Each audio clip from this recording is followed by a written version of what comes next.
High friend, good evening. আর তোমরা দেখছো তোমাদের প্রিয় YouTube channel exam guide by Nitu. বন্ধুরা, তোমাদের এসএসসি জিডি কনস্টেবল পরীক্ষা শুরু হয়েছে। এখন আমি তোমাদের সঙ্গে আলোচনা করব 20 ফেব্রুয়ারি সেকেন্ড শিফটে এসে যাওয়া প্রশ্নগুলো নিয়ে।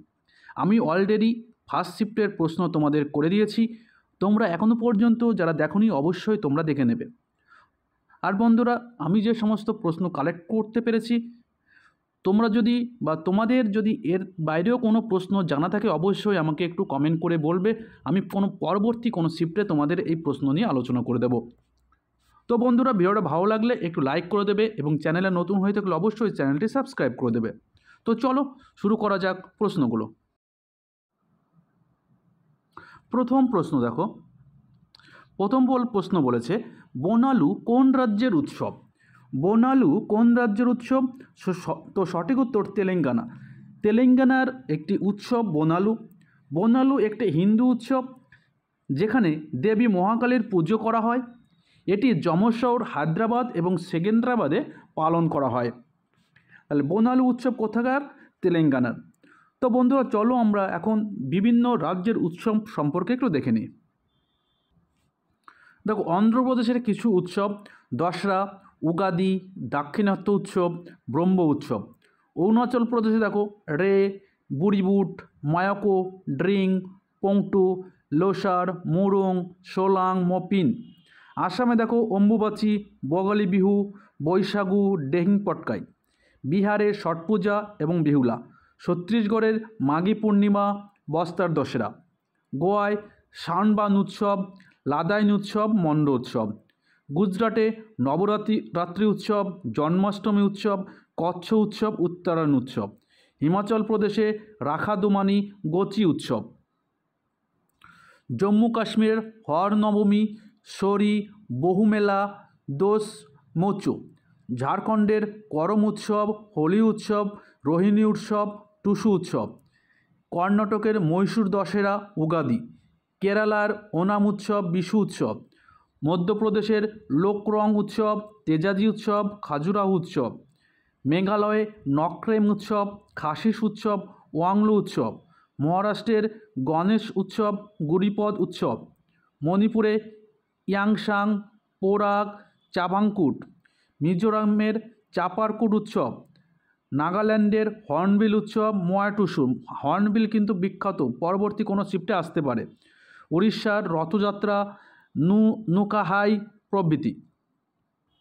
এছাড়াও যদি পাঞ্জাবে দেখি লোহরি, বৈশাখী। রাজস্থানের গঙ্গাঘর, তিজ উৎসব, বুন্দি উৎসব। সিকিমের লোসার, সাদা দাওয়া। তামিলনাড়ুর পোঙ্গল, থাই পুষম, নাট্যাঞ্জলি। তেলেঙ্গানায় বোনালু। দেখো, এখান থেকে আমি এই প্রশ্নগুলো আগেও করে দিয়েছি। এবং বাতুকাম্বা। ত্রিপুরায় খারসি উৎসব। পশ্চিমবঙ্গের দুর্গাপূজা। উত্তরাঞ্চলের গঙ্গা দশেরা। উত্তরপ্রদেশের রামনবমী, গঙ্গা উৎসব, নবরাত্রি এবং খিস্ত্রি উৎসব। চলো নেক্সট প্রশ্ন। ভারতীয় সংবিধান কবে গৃহীত হয়েছিল? তো ভারতীয় সংবিধান গৃহীত হয়েছিল 26শে নভেম্বর 1949 সালে। কত সালে? 26শে নভেম্বর 1949 সালে কিন্তু ভারতীয় সংবিধান গৃহীত হয়েছিল। এই 26শে নভেম্বর এই জন্যই কিন্তু সংবিধান দিবস পালন করা হয়। আর সংবিধানটি কার্যকর করা হয়েছিল 26শে জানুয়ারি 1950 সালে, এবং সেই জন্য 26শে জানুয়ারি কিন্তু প্রতি বছর প্রজাতন্ত্র দিবস হিসেবে পালন করা হয়। ঠিক আছে, 26শে জানুয়ারি প্রতি বছর প্রজাতন্ত্র দিবস পালন করা হয়। পরবর্তী প্রশ্ন, লিয়েন্ডার পেস কোন খেলার সঙ্গে যুক্ত? তো লিয়েন্ডার পেস তিনি কিন্তু লন টেনিস খেলোয়াড়। লিয়েন্ডার পেস কিন্তু একজন লন টেনিস খেলোয়াড়, যিনি 1996 সালে অলিম্পিকে ব্রোঞ্জ পদক পেয়েছিলেন। লিয়েন্ডার পেস 1996 সালে অলিম্পিকে কিন্তু ব্রোঞ্জ পদক পেয়েছিলেন। ঠিক আছে, চলো নেক্সট। অন্ধ্রপ্রদেশের বর্তমান রাজ্যপালকে? তো বর্তমান রাজ্যপাল কিন্তু এস আব্দুল নাজির। অন্ধ্রপ্রদেশের বর্তমান রাজ্যপাল এস আব্দুল নাজির এবং অন্ধ্রপ্রদেশের মুখ্যমন্ত্রী ওয়াইএস জগনমোহন রেড্ডি। ঠিক আছে, এই অন্ধ্রপ্রদেশ ভেঙেই কিন্তু তেলেঙ্গানা গঠিত হয়েছিল। ঠিক আছে, এই অন্ধ্রপ্রদেশ ভেঙেই কিন্তু তেলেঙ্গানা রাষ্ট্র গঠিত হয়েছিল, রাজ্যটি। পরবর্তী প্রশ্ন, 2011 সালের জনগণনা স্লোগান কী ছিল? আমি কিন্তু 2011 সালের জনগণনা সম্পর্কে অনেক বিস্তারিত তোমাদের অনেকবার আলোচনা করে দিয়েছি। তো জনগণনার স্লোগান ছিল আমাদের জনগণনা আমাদের ভবিষ্যৎ, আমাদের জনগণনা আমাদের ভবিষ্যৎ। 2011 সালের জনগণনার কমিশনার ছিলেন সি চন্দ্রমৌলি। 2011 সালের জনগণনা ছিল ভারতের 15তম জনগণনা, আর স্বাধীনতার পর ভারতের কিন্তু এটি 7তম জনগণনা ছিল। ঠিক আছে, 2011 সালের তাহলে কী ছিল? ভারতের 15তম জনগণনা। ভারতের প্রথম জনগণনা শুরু হয়েছিল 1872 সালে এবং 1881 সাল থেকে কিন্তু প্রতি 10 বছর পর পর কিন্তু এই জনগণনা শুরু হয়েছিল। 1872 সালে কার আমলে জনগণনা শুরু হয়েছিল? লর্ড মেয়র আমলে। এটা কিন্তু আমি অনেকবার করে দিয়েছি। আর স্বাধীনতার পর ভারতের প্রথম জনগণনা শুরু হয়েছিল 1951 সালে। 2011 সালের জনগণনা অনুযায়ী কোন রাজ্যের মহিলাদের সাক্ষরতা হার সবচেয়ে বেশি? তো এখানে কিন্তু কেরালা, ঠিক আছে, কেরালার মহিলাদের কিন্তু 93.91% কিন্তু সাক্ষরতার হার। কেরালার মহিলাদের সাক্ষরতার সবচেয়ে বেশি, সেখানে কিন্তু 93.91, প্রায় 94% কিন্তু মহিলারা শিক্ষিত। এবং ভারতের রাজস্থান রাজ্যে কিন্তু মহিলাদের সাক্ষরতার হার সবচেয়ে কম। ঠিক আছে, আর ভারতের টোটাল পুরুষের সাক্ষরতার হার কিন্তু 82%। এবং ভারতের জাতীয় সাক্ষরতার হার কিন্তু 74.04% এবং মহিলাদের সাক্ষরতার হার কিন্তু 65%। চলো নেক্সট প্রশ্ন। শব্দের তীব্রতা পরিমাপকের এককের নাম কি? তো শব্দের তীব্রতা পরিমাপকের এককের নাম হচ্ছে ডেসিবেল। এটা অনেকবার করে দিয়েছি। নেহেরু ট্রফি কোন খেলার সঙ্গে যুক্ত? তো দেখো, নেহেরু ট্রফি কিন্তু হকি এবং নৌকা রেস এই দুটো খেলার সঙ্গে যুক্ত।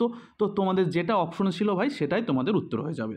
আর নেহেরু কাপ কিন্তু ফুটবল খেলার সঙ্গে যুক্ত। চলো নেক্সট। ভারতীয় সংবিধানে অনুচ্ছেদ 333-এ কোন বিষয়ে আলোচনা করা হয়েছে? তো ভারতীয় সংবিধানে অনুচ্ছেদ 333-এ কিন্তু রাজ্যগুলির বিধানসভায় অ্যাংলো ইন্ডিয়ান সম্প্রদায়ের প্রতিনিধিত্ব এই বিষয়ে কিন্তু আলোচনা করা হয়েছে অনুচ্ছেদ 333-এ। পরবর্তী প্রশ্ন এসেছিল ভারতের বর্তমান সিডিএস কে? তো ভারতের বর্তমান সিডিএস হলো অনিল চৌহান। আর ভারতের প্রথম সিডিএস ছিলেন জেনারেল বিপিন রাওয়াত, যিনি হেলিকপ্টার দুর্ঘটনায় কিন্তু মারা গেছিলেন। তো বিপিন রাওয়াতের পরবর্তীকালে ভারতের দ্বিতীয় সিডিএস হয়েছেন Anil Chauhan, chief defence staff.